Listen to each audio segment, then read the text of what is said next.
Hello， 大家好，我是一路。上一次我们讲到了女王与各个国家组建出联合军，共同对抗灵龟所带来的灾难。现在我们接着继续往下讲。在联合军的会议上，被其他国家所质问的女王回应说，在得知灵龟的封印被解除后，自己第一时间派出了3位勇者对此事进行调查，但是现在3位勇者不知所踪。上文心想，不管怎么说，他们提前去了，这个事情女王并没有说谎。知道了这个消息后的国家表示，现在面对这种庞大的魔物与不知所踪的勇者，无能为力的自己，只能看着自己的国家被摧毁吗？此时已经有5个城市、3座要塞、2个城堡沦陷，遇难者不计其数。目前灵龟依然往人口最密集的地方移动。灵龟是巨大的魔物，周围聚集着它所放出的使魔。上文说到，由于封印了数百年，在此期间增殖的使魔一口气爆发了，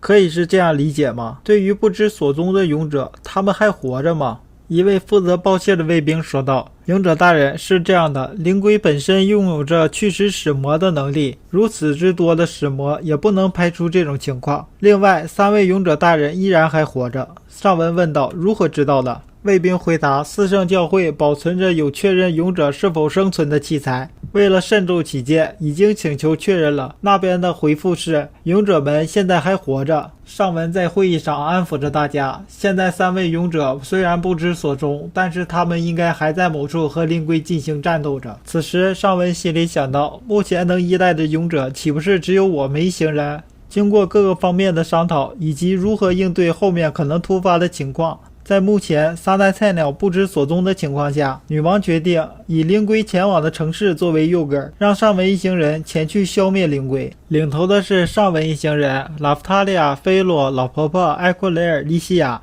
身后则是女王所带领的法师团队。上文鼓舞了一下大家，便启程去消灭灵龟。上文一行人层层突破，击杀了大量的灵龟附近的使魔，离灵龟越近，随之而来的使魔就越来越强。将他们全部击退后，上文一行人终于来到了灵龟的身前。此时的蒂西亚感叹道，在附近一看，真的很大呢，仅仅一张脸就有一个村子那么大。上文心想，接下来应该怎么办呢？灵龟则瞪个小眼睛看着上文一行人，低吼了一下，太过浑厚的声音让上文一行人不由得捂住了耳朵，这应该不是一个很好的态度吧？上文心想。上文一行人再一次通过与灵龟使魔的厮杀后，他们来到了灵龟的腿部旁边。灵龟用他那小小的眼球瞪着上文一行人，再一次发出了低吼。这一次可真的不是很友好的了。随着这一次的低吼的声音，大量的使魔向上文一行人铺天盖地的而来，黑压压的一片，看不到一丝的亮光。上文使出了流星盾，开始击杀灵龟的使魔，但是灵龟的使魔数量众多，根本无法全部击杀。拉夫塔利亚、菲洛、埃库雷尔、老婆婆、利西亚全部参与了战斗。与此同时，灵龟的巨脚向上文踢了过来，上文立刻使出空气盾进行阻挡，来为自己争取时间。就在这个时候，上文把自己的盾牌切换成了防御力最高的次元勇鱼盾，也就是上一次和异世界的勇者拉库尔一起击杀的次元勇鱼，靠吸收他的魔核而生成的盾牌。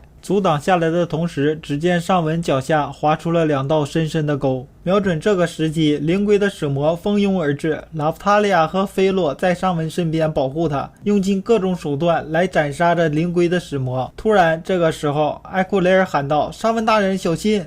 与此同时，灵龟的脚再一次踢了过来。上文心想，这要是再挡一下，100%就会去领盒饭。上文立刻选择了躲开。利西亚虽然与灵龟的使魔一直进行战斗，但是他还是不断地发出他那特有的声音。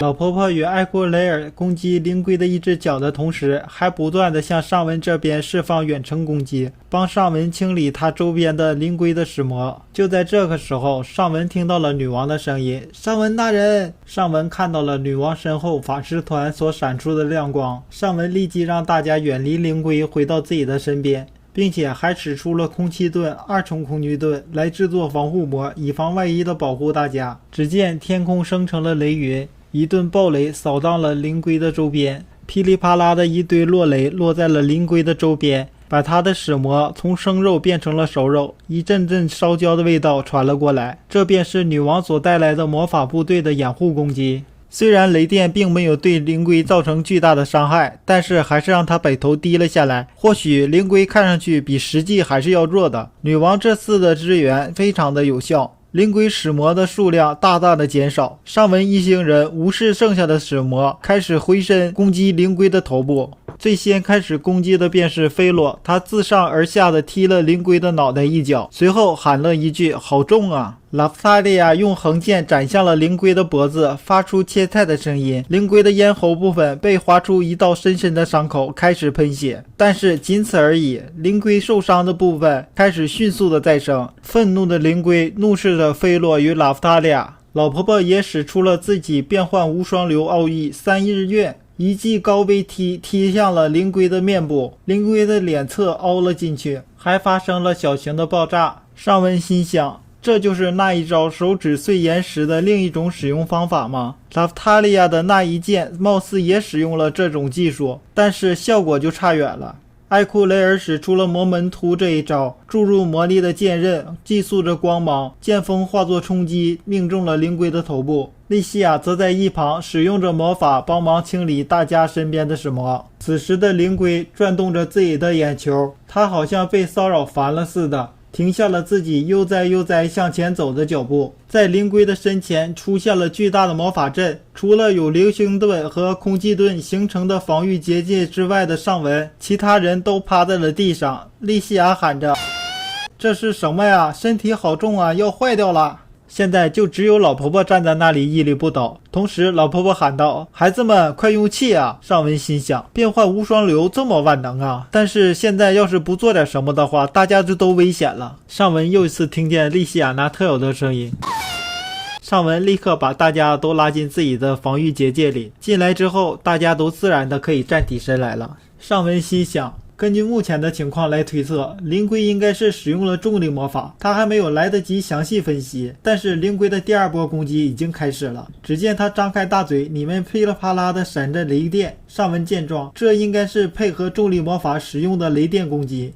如果现在使用了水系魔法的盾牌来阻挡，无疑是在作死。上文立即把自己的盾牌换成了噬魂盾，虽然挡住了灵龟的第二次攻击，但是上文也身负重伤，浑身的刺痛堪比使用了血之献祭。以上文为起点，身后出现了 V 字形。就在此时，身负重伤的上文根本就没有任何办法集中意识来使用恢复魔法，能不失去意识已经是奇迹了。伙伴们又担心又焦急地喊着上文大人。这个时候，以上文为中心，一道温暖的光芒倾注而下，上文的伤口以肉眼可见的速度快速愈合。不仅如此，大家一直以来所受到的伤也得到了治疗。上文心想，如此的耗下去也不是个办法，这次为了能让灵龟停下脚步，拉夫塔利亚、菲洛用那一招吧。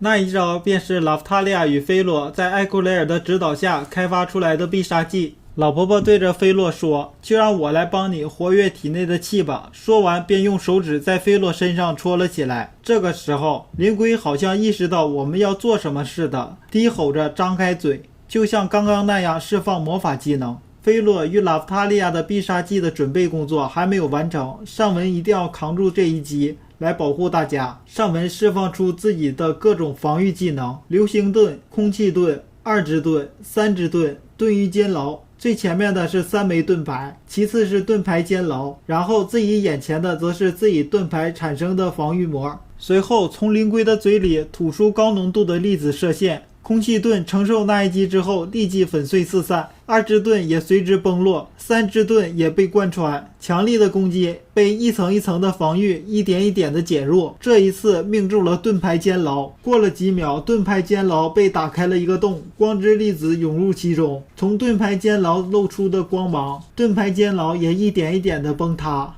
上文双手持盾，准备迎接冲击。承受着冲击的上文不止身体的外侧，就连他的体内也承受着剧痛。上文咬着牙把惨叫声吞进自己的盾子里，尽全力的保护大家。不知过了几分还是几秒，上文一直忍耐着。灵龟的攻击结束时，虽然他的盾牌升起了阵阵的白烟，但是上文身后的伙伴们依然平安无事。拉夫塔利亚喊道，准备好了吗，菲洛？一起上吧！拉夫塔利亚骑在菲洛的背上，释放出自己的魔力，喊道：螺旋八极阵，尘土飞扬的漩涡，四周聚集着光芒，那些光芒变成了阴阳球8份。菲洛喊道：钻！拉夫塔利亚则喊道：天命剑！菲洛与拉夫塔利亚一跃而起，化为一道光芒，贯穿了灵龟的咽喉，被贯穿之处迅速溃烂扩大。没过几秒，灵龟的脖子便出现一个100米长的大洞，碎片散落一地。还没等灵龟反应过来，它已经身首异处了。没错，灵龟那粗壮的脖子已经被斩断，巨大的头颅掉落下来，从灵龟的脖子上喷出大量的鲜血，有如瓢泼大雨般洒落在上文一行人身上。通呲一声，灵龟巨大的身体贴在了地上，后方传来了响彻天边的欢呼声。老婆婆纵身一跃，接住了筋疲力尽的拉夫塔利亚和菲洛。面对着被众人夸赞的拉夫塔利亚与菲洛，尚文对莉西亚说：早晚有一天你会变得像他们一样强的。莉西亚用她那特有的声音：那是不可能的了。以上便是第5段的内容，其他的内容1、2、3、4可以去我的频道里面翻看。非常感谢大家能耐心的看完我制作的视频，我制作的视频更加偏向于念小说，喜欢的朋友们还请大家点赞关注，愿大家开开心心每一天。